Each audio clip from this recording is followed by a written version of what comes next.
toutes les affaires auxquelles a eu à faire face Dieudonné, donc dans lesquelles où il a été ou plaignant ou accusé. Et donc j'ai un petit peu parlé effectivement de toutes les affaires, mais j'ai surtout axé ma défense sur un plan plus général. C'est pas tellement sur le plan juridique, mais aussi sur le plan, comment dire, sur la façon dont il a été ostracisé par la société elle-même, pas seulement la justice. C'est par exemple toutes les organisations juives qui finalement ont asséché tout l'environnement artistique parce qu'il n'était invité nulle part.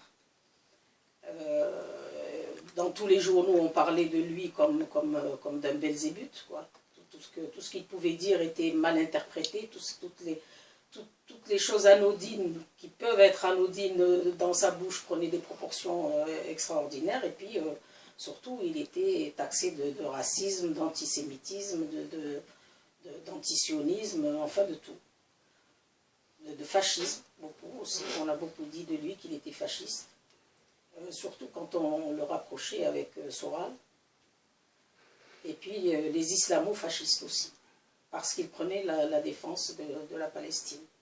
Alors, c'est vrai que quand on lit ce livre, on voit bien quel est mon parti pris. C'est que cette affaire Dieudonné, je l'ai quand même prise du côté de son rapport avec la Palestine et du fait qu'il prenne la défense des Palestiniens. Parce que c'est ça qui m'intéressait aussi. C'est vrai que le défendre aussi, c'était voulu, mais avec un parti pris quand même pour la Palestine.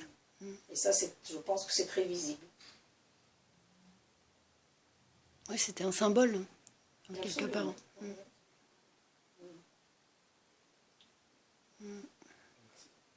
Bon, ça suffira.